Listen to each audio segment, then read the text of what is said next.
सुका चिकन बनवण्यासाठी 1 टमॅटो, 2 कांदे, आलं लसूण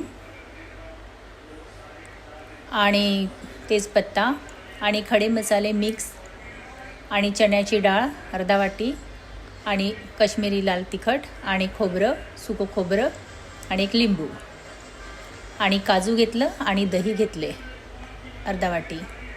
1 किलो चिकन घेतले. आता चण्याची डाळ भाजून घ्यायची, लाल होईपर्यंत भाजून घ्यायची. छान लाल झालेली आहे. आता सुक्या मिरच्या भाजायच्या, काश्मीरी लाल मिरची तेही भाजून झाले. सुकं खोबरं भाजायचं आहे, तेही बरोबर भाजायचं व्यवस्थित आणि त्यामध्ये ते खडे मसाले टाकायचे, तेही त्यातच भाजून घ्यायचे. असं भाजून झालेले आहे. आता कांदा भाजायचा, कांदाही व्यवस्थित लालसर भाजायचा. त्यामध्ये आलं आणि लसूण घालायचं आणि त्यामध्ये तेजपत्ताही घालायचा. आता चांगलं भाजून घ्यायचं. भाजल्यानंतर आता त्यामध्ये काजूही भाजून घ्यायचे. काजूही भाजून झालेले आहे आपले. आता 1 किलो चिकनमध्ये आपण दही घालूया. 1 किलो चिकनमध्ये आपण दही घालूया. दही आणि कोथिंबीरचं पेस्ट केलं आहे मी, ते घातलेलं आहे. 1 चमचा तिखट घातलं, हळद घातली आणि चण्याची डाळ आणि काजू हे एकत्र मिक्स केलं, पावडर केलं आणि तेही घातलं आहे.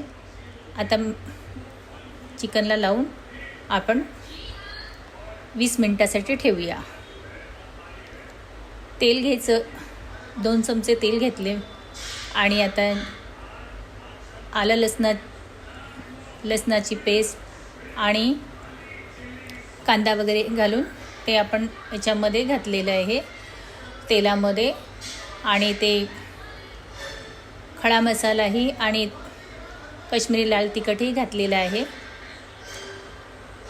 आणि चण्याचं पीठ आणि काजू पीठ ते दोन्ही मिक्स करून घातलेलं आहे. आता चांगलं ढवळून घ्यायचं व्यवस्थित.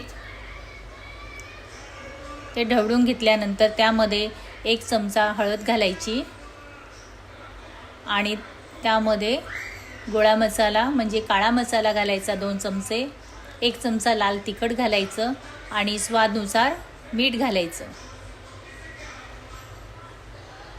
आणि छान ढवळून घ्यायचं तेलामध्ये.